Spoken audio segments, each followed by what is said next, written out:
Assalamualaikum teman-teman. Nah, kali ini saya akan membahas mengenai inflasi dan nilai tukar. Sebelumnya perkenalkan saya Anggi Maidistra Sukma dengan NIM 0503232167 dari kelas Perbankan Syariah 4A. Yuk teman-teman, simak materinya ya. Kira-kira apa sih inflasi itu?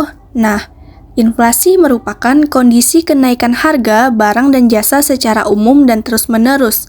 Ahli ekonomi luar negeri Eckley dan Isward-Dono mengemukakan bahwa inflasi adalah suatu kenaikan harga yang terus-menerus dari barang-barang dan jasa secara umum, bukan satu macam barang saja dan sesaat.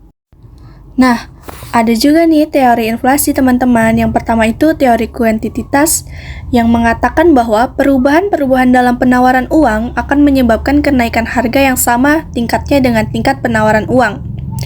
Nah, menurut teori ini, penyebab kenaikan harga barang atau jasa secara umum mengarah pada inflasi, yaitu jumlah uang yang beredar dan harapan psikologis masyarakat mengenai harga di masa akan datang. Yang kedua yaitu teori Keynes. Nah, dasar pemikiran model inflasi dari Keynes ini bahwa inflasi terjadi karena masyarakat ingin hidup di luar batas kemampuan ekonomisnya, sehingga menyebabkan permintaan efektif masyarakat terhadap barang-barang melebihi jumlah barang-barang yang tersedia. Akibatnya terjadi inflationary gap. Nah, teman-teman, yang ketiga ini teori strukturalis adalah teori mengenai inflasi yang didasarkan atas pengalaman di negara Amerika Latin. Teori ini memberi tekanan pada ketegaran dari struktur perekonomian yang berkembang.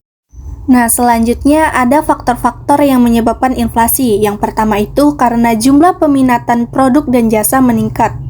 Dan yang kedua, biaya produksi meningkat. Yang ketiga, peredaran uang meningkat. Dan yang keempat, penyebab campuran yaitu antara permintaan dengan penawaran. Nah, inflasi itu ada dampaknya teman-teman. Yang pertama itu bisa berdampak pada menurunkan kesejahteraan rakyat tentunya. Nah, yang kedua itu bisa memperburuk distribusi pendapatan masyarakat. Yang ketiga, meningkatnya suku bunga. Dan yang keempat itu mendorong investasi spekulatif itu.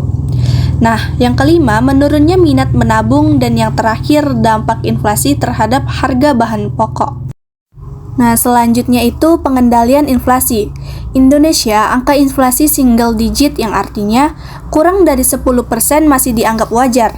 Terlepas dari beberapa angka inflasi yang dianggap cukup rendah, kebijakan ekonomi pokok yang dipergunakan untuk mengendalikan inflasi pada umumnya adalah kebijakan fiskal dan moneter. Untuk mengatasi inflasi permintaan, karena faktor penyebabnya adalah kelebihan uang yang beredar, maka kebijakan yang sesuai adalah kebijakan moneter.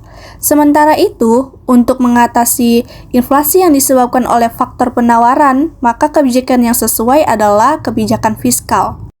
Selanjutnya yaitu inflasi menurut pandangan Islam. Islam tidak memandang adanya inflasi karena mata uang yang digunakan adalah dinar dan dirham yang memiliki nilai mata uang stabil dan dibenarkan dalam pandangan Islam. Seperti yang terkandung dalam Quran Surah At-Taubah ayat 34-35. Islam telah mengaitkan emas dan perak dengan hukum yang baku dan tidak berubah-ubah. Ketika Islam mewajibkan pembayaran diat, maka yang dijadikan sebagai ukurannya adalah dalam bentuk emas. Rasulullah telah menetapkan emas dan perak sebagai mata uang dan standarisasi ukuran uang. Ketika Allah Subhanahu wa Ta'ala mewajibkan pembayaran zakat uang kepada umat Islam, maka yang menjadi ukuran nisabnya adalah ukuran emas atau perak. Selanjutnya yaitu nilai tukar. Nah, nilai tukar mata uang atau yang sering kita dengar adalah kurs, yaitu harga satu unit mata uang asing dalam mata uang domestik atau dapat juga dikatakan harga mata uang domestik terhadap mata uang asing. Nah, faktor-faktor yang mempengaruhi nilai tukar ini ada inflasi, suku bunga, ekspor, impor, dan jumlah uang yang beredar. Nah, sekian materi yang dapat saya paparkan mengenai inflasi dan nilai tukar. Semoga bermanfaat bagi kita semua. Sampai jumpa di video selanjutnya. See you!